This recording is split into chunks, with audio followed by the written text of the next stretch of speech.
야고보서 2장 15절부터 20절까지 제가 읽겠습니다.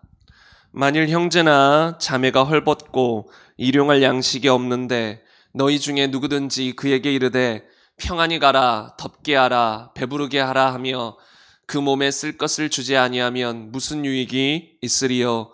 이와 같이 행함이 없는 믿음은 그 자체가 죽은 것이라. 어떤 사람은 말하기를 너는 믿음이 있고 나는 행함이 있으니 행함이 없는 내 믿음을 내게 보이라.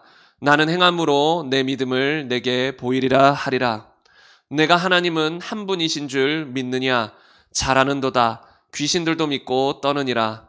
아, 허탄한 사람아, 행함이 없는 믿음이 헛것인 줄 알고자 하느냐. 아멘. 오늘은 당신의 믿음은 살아있습니까? 라는 제목으로 함께 말씀을 나누고자 합니다. 오늘은 야고보서 2장 말씀을 가지고 함께 은혜를 나누고자 하는데요. 여러분, 야고보서 말씀이 상당히 논란이 많은 말씀이에요. 많은 교회들에서. 그러나 믿음과 행함을 다 강조하는 교회들에게는 큰 문제거리가 되지 않아요. 근데 오직 은혜, 오직 믿음만을 이제 좀 편협되게 강조하는 교회들에게는 상당히 난제예요.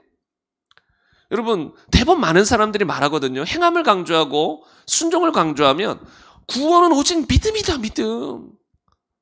심지어 최근에 어떤 이제 하나님이 귀하게 쓰신 어떤 목사님의 강의를 좀 들었는데, 그 하나님이 귀하게 쓰세요. 어느 부분에서. 그런데 문제는 뭐냐면 구원에 대해서 얘기할 때는 왜 이렇게 그냥 구원파처럼 얘기하는 걸까? 물론 회개도 말해요. 하나님이 회개케 한다. 근데 예수님의 주인 되심, 행함 이걸 강조하지 않고 내가 죄인인 것 깨닫고 예수님이 내 죄 사하신 걸 믿으면 천국 간다. 이런 식으로 메시지를 중간중간 전하시더라고요. 그래서 하나님이 쓰시는 귀한 분인데 왜 이 부분에 대해서는 이렇게 무지할까? 근데 그 목사님 외에도 많은 사람들이 그렇게 외쳐요. 그냥 전통처럼 와 있어요. 근데 왜 하나님이 쓰시냐고요? 그래도 그분은 회개하고 예수님을 주인으로 믿는 거예요.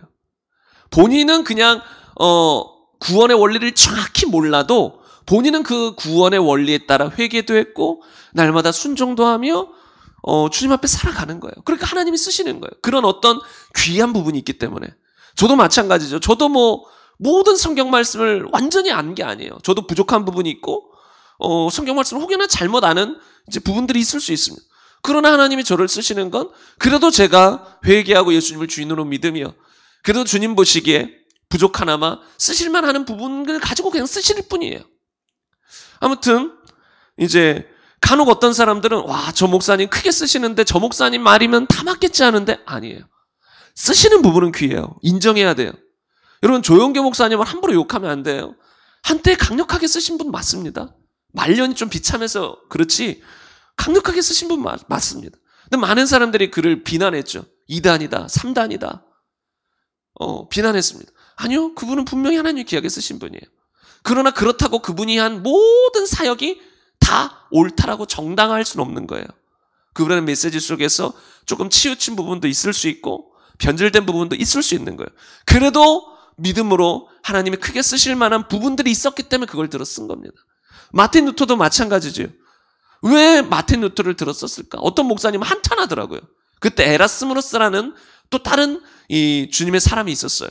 근데 그분 책을 읽어보면 루터보다 성경을 잘한다라는 거예요. 근데 왜 에라스무스를 쓰지 않았을까? 아니, 종교개혁을 일으킬 때 에라스무스를 썼으면 기독교의 출발부터 좀 성경적일 텐데 왜 야고보서와 같은 거를 쓰레기, 지푸라기 서신이다라고 말하는 루터를 하나님이 들어 쓰셨을까? 그분이 오랜 세월 있다가 깨달은 말을 이렇게 하더라고요. 에라스무스는 성경을 깊이 깨달았지만 용기가 없었다. 그러나 루터는 성경을 다 좀 깊이 깨닫지는 못했어도 막 나의 행위로 면죄부를 사가지고 그런 걸로 구원이 아니라 믿음으로 구원 얻는 거다. 그 한 부분, 그 진리를 깨달았는데 목숨 건 거예요, 그거에. 목숨 걸고 진리를 외친 거예요. 그래서 하나님이 그 영역에서 탁월하게 쓰신 거라는 거예요. 그러니까 우리가 항상 분별해야 될 건 성경적이냐 아니냐, 이게 가장 중요하다라는 거예요. 오늘 말씀도 참 논란이 많은 말씀인데요. 많은 사람들이 이런 말씀에서 곤란한 얘기를 하는데 뭐냐면 분명히 믿음으로 구원받는 건데 왜 야고보는 이렇게 행함으로도 믿음으로만 아니다. 행함으로다. 행함으로도 의롭게 된다. 막 이런 표현을 썼느냐. 왜 이렇게 행함을 강조하느냐. 아니 믿으면 천국인데 구세주로 믿고 나의 죄를 사한 걸 믿으면 천국인데 왜 야고보는 행함이 없으면 죽은 거라고 말하냐. 심지어 그 믿음이 자기를 구원하겠느냐라고 말하느냐. 이게 상당히 논란이 많은 성경입니다. 그런데요, 의외로 이 야고보서 2장 말씀은 쉽게 해결이 돼요. 야고보가 무엇을 말하고자 하는지만 캐치하면 쉽게 해결이 돼요. 사도 바울은 무엇을 강조했냐면 너희 예수님이 이제 오셨으니까 이제 그분을 통해 믿음으로 구원받는 거다. 처음 구원받는 것에 대해서 얘기하는 거예요. 처음 내가 회개하고 예수님을 주인으로 믿어 구원받는 거, 그거는 내 행위로 구원받는 거 아니다. 내가 뭘 열심히 노력해서 그 대가로 구원받는 거 아니다. 회개하고 예수님을 주인으로 믿을 때 값없이 구원받는 거다. 요거를 많이 강조했어요. 근데 야고보서는 그 얘기하는 게 아니에요. 믿음으로 구원받는 것을 대적하는 게 아니라 진짜 믿음은 뭐냐? 이걸 말하고 있는 거예요. 그러니까 믿음으로 구원받는 것을 적대시하는 게 아니라 진짜 믿음은 이거다. 오늘 18절 한번 보겠습니다. 18절 말씀을 보면 어떤 사람은 말하기를 너는 믿음이 있고 나는 행함이 있으니 행함이 없는 내 믿음을 내게 보이라. 나는 행함으로 내 믿음을 내게 보이리라 하리라. 야고보의 지금 초점은 뭐냐면 믿음, 진짜 믿음이 뭐냐 이거예요. 근데 어떤 사람은 말해요. 내가 믿음이 있다. 난 교회 다닌다. 모태신앙이다. 나는 사역자다. 난 예배도 빠지지 않는다. 나는 당연히 구세주를 믿고 부활도 믿고 나의 죄 용서받은 거 믿는다. 그런데 그런 사람들이 있다라는 거예요. 그 당시에도. 근데 그런 사람들을 향해서 야고보는 뭐라고 해요? 그래, 너는 믿음 있다고 말하지. 그러면 나는 내 행함으로 내 믿음이 뭔지를 보여주겠다. 너도 너의 믿음을 내게 보여라.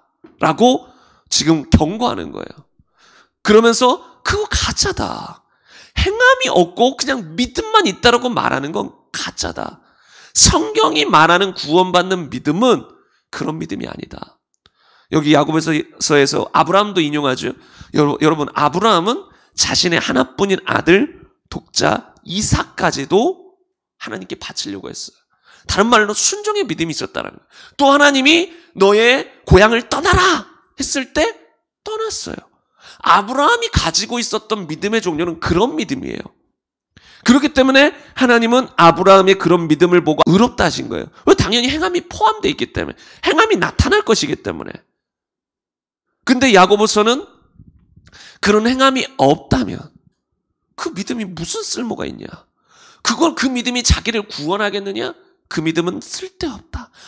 아무것도 아니다라고 말하고 있다는 거예요. 그래서 여러분, 이 야고보서 2장 18절 말씀은 지금 이 시대에 믿음이 있다라고 말하는 전 세계 수많은 교회 성도들에게 말하는 경고의 메시지예요. 여러분, 막 선교지나 이런 데도 막 어지러운 데가 많습니다. 제가 이제 소식을 들어보면 수많은 유명한 사역자들이 지나갔지만 진리가 제대로 서 있지 않기 때문에 뒤죽박죽인 경우들이 많아요. 막 미신적인 것도 많고, 뭐 아프리카나 이런 데 가면 그 나라마다 어떤 미신이 있잖아요. 그게 기독교랑 다 짬뽕 돼가지고 이상한 기독교도 많이 이제 외국에 있습니다.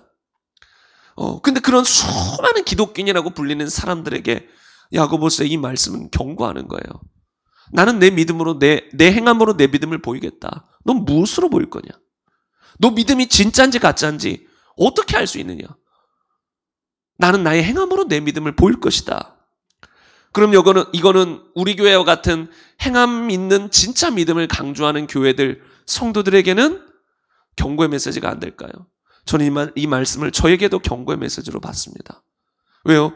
행함을 강조하는 교회들에 다녀도 행함이 없는 성도들이 많이 있을 수 있다는 거예요. 저 또한 행함을 강조하지만 말뿐이고 행함이 없을 수 있다는 거예요. 저도 제 자신을 막 돌아보는 거예요. 돌아보고 말만 하고 행함이 없는 부분들 막 통곡하며 회개하고 행함 있는 믿음 가지려고 한다는 거예요. 우리들에게도 이 메시지는 경고한다는 거예요. 그래, 행함을 강조하는 교회들아, 너희는 행함을 강조하는데 너 믿음 보여봐라. 진짜 행함으로 너의 믿음을 보일 수 있느냐. 이건 우리들에게도 경고의 메시지라는 거예요. 그리고 야고보 사도는 이 부분에 대해서 조금 더 구체적으로 두 가지 비유를 가지고 설명합니다. 먼저 오늘 본문 말씀 15절부터 한번 보면 만일 형제나 자매가 헐벗고 일용할 양식이 없는데 너희 중에 누구든지 그에게 이르되 평안히 가라 덥게 하라 배부르게 하라 하며 그 몸에 쓸 것을 주지 아니하면 무슨 유익이 있으리요. 이와 같이 행함이 없는 믿음은 그 자체가 죽은 것이다. 여기선 그 자체가 죽은 것이다라고 표현하잖아요. 근데 그 앞에 무슨 비유를 했어요? 형제나 자매가 헐벗고 일용할 양식이 없다. 구제할 상황이라는 거예요. 도와줄 상황이라는 거예요. 그런데 너희가 구제한답시고 말로만 평안히 가라, 덥게 하라, 배부르게 하라 하면서 아무것도 도와주지 않는다며 그게 무슨 유익이 있느냐? 그게 뭐냐? 그 구제가 진짜예요, 가짜예요? 가짜라는 거예요. 여러분 막 사회에서 거짓말하는 사람들 많죠. 내가 막 이렇게 봉사하고 이렇게 자선을 베풀고 근데 말뿐인 사람들도 있잖아요. 실제로는 아니면서 뒤에서는 돈을 훔치거나 하면서 겉으로만 막 구제하는 척하는 사람들도 있다라는 거예요. 이 사람도 겉으로만 구제하는 척하는 거예요. 실제로 구제하지도 않으면서 돕지도 않으면서 입술로만 그래 배부르게 평안히 가. 그럼 이게 뭐냐라는 거예요. 가짜라는 거예요. 그 구제는 가짜라는 거예요. 그 구제는 죽은 것이라는 거예요. 그러면서 이걸 비유로 들면서 이와 같이 행함이 없는 믿음은 그 자체가 죽은 것이다. 아무 소용이 없다라는 거예요. 이런 믿음으로 천국 못 간다라는 거예요. 물론 야고보 사도는 지금 그 얘기를 중점적으로 하는 건 아니에요. 이런 믿음 가지고 있으면 지옥 간다. 그 얘기를 핵심적으로 하는 건 아니에요. 우선 진짜 믿음과 가짜 믿음이 무슨 차이가 있느냐 그거를 보여주고 있는 거예요. 그러면서 18절부터 또 이어서 보충 설명을 합니다. 어떤 사람이 말하기를 너는 믿음이 있고 나는 행함이 있으니 행함이 없는 내 믿음을 내게 보이라. 나는 행함으로 내 믿음을 내게 보이리라 하리라. 내가 하나님은 한 분이신 줄을 믿느냐? 잘 아는도다. 귀신들도 믿고 떠느니라. 아 허탄한 사람아 행함이 없는 믿음이 헛것인 줄을 알고자 하느냐. 여기서는 무슨 또 비유를 들었어요? 귀신들에 대한 비유를 들었어요. 여기서의 핵심은 귀신들이 가지고 있는 믿음이 가짜라는 걸 얘기하는 거예요. 귀신들은 뭐 지옥 간다, 결과적으로 당연히 지옥 가지만 뭐 지옥 간다 안 간다 그 얘기를 지금 하고자 하는 게 아니라 핵심은 귀신들도 믿음이 있다. 하나님이 한 분이신 줄 믿고 떨기까지 한다. 그러나 귀신들은 행함이 없다.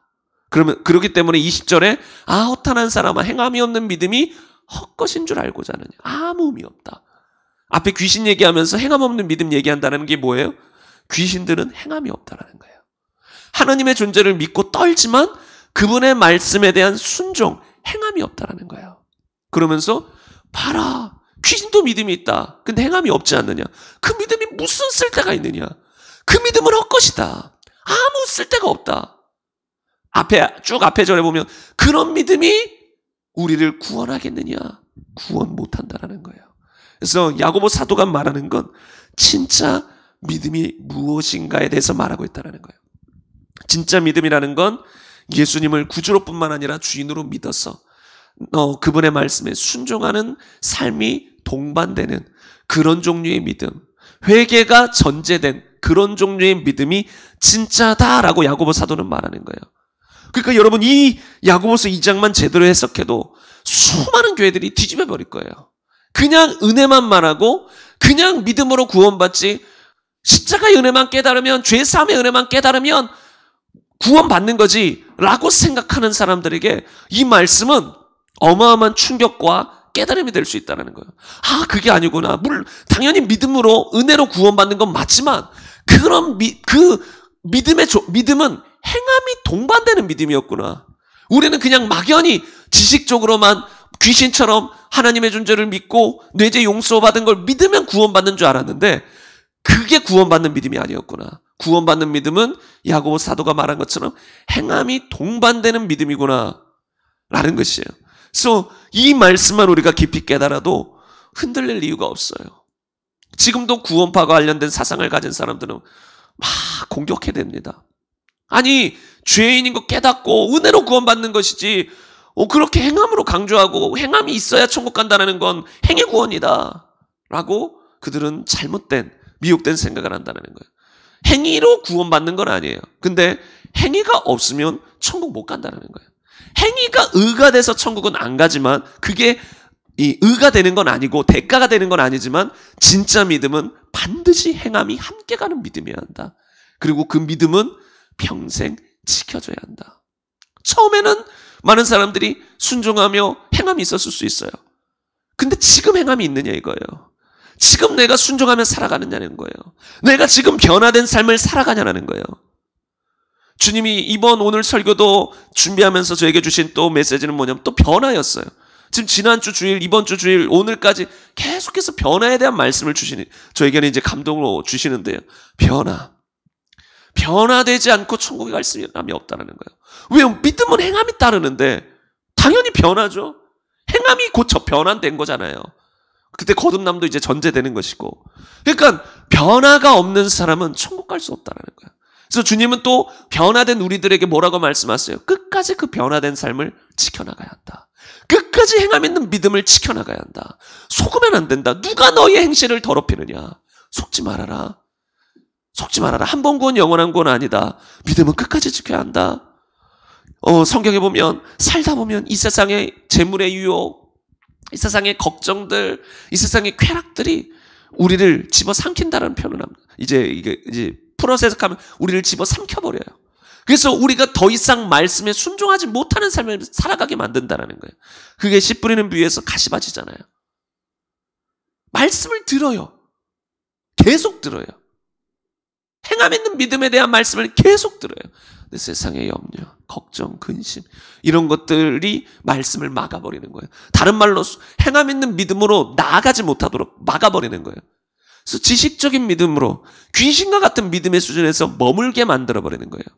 그래서 우리는 이런 말씀을 두려움으로 마음에 품고 살아야 돼요. 우리도 어느 순간 그런 가시밭으로 변질될 수 있기 때문에 끝까지 믿음 지켜야 됩니다. 그러면 우리 모두 넉넉히 천국에 들어갈 거고 주님을 기쁨으로 맞이할 거예요. 조금 힘들더라도 이 땅의 삶이 조금 고달프고 때로 힘들 때가 있을지라도 여러분 주님 만날 날 바라보며 나를 위해 십자가 지신 그 주님의 사랑 바라보며 여러분 인내하고 행함 있는 믿음을 지키며 살아갑시다. 그러면 곧 주님 만나요. 얼마 안 있어요 진짜.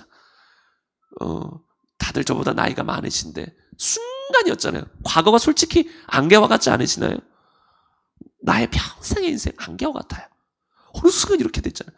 주님 만날 날도 그런 생각을 했고 어느 순간 주님의 재림이 됐구나. 어느 순간 내가 죽어서 주님 만나는구나. 순식간이에요. 그러니까 이 땅에서 어떤 유혹이나 환란이 있어도 끝까지 인내하여 우리 주님 만나는 그리고 주님과 함께 이제 영원한 이제 천국의 삶을 시작하는 저와 여러분 되시기를 간절히 바랍니다. 주님도 그것을 너무나 원하십니다. 너무나 원하십니다. 주님은 우리를 너무나 사랑하신다라고 지금도 말씀하세요. 조금 힘들어도 버티라라고 말씀하십니다. 내가 너희에게 준 사명이라고 말씀하세요. 이 땅에서 버티고 인내하고 주님의 나라를 이루는 것, 그게 주님이 우리에게 주신 사명입니다. 나는 너희에게 핍박이 없다라고 말한 적이 없다라고 주님은 성경을 통해 말씀하셨잖아요. 핍박이 없다라고 하신 적 없어요. 고난이 없다라고 하신 적 없어요. 고난이 있을 수도 있고 핍박이 있을 수도 있습니다. 그러나 주님이 그럴 때마다 피할 길을 주시고 힘을 주시고 위로하시고 기쁨으로 충만하게 하셔서 돌파하게 하시는 겁니다. 여러분 우리 그 주님 붙들고 끝까지 인내하며 승리하기를 바랍니다. 말씀 마무리하려고 하는데 자꾸 마무리가 안 되네요. 여러분 이 말씀에 아멘이신가요? 주님의 여러분의 입술에 마음의 동의를 듣고 싶으신가 봐요. 여러분 끝까지 인내하시겠습니까? 주님 모두가 아멘했습니다. 저도 아멘입니다. 이제 여러분 그렇게 아멘한 고백을 가지고 중심을 가지고 함께 기도하겠습니다.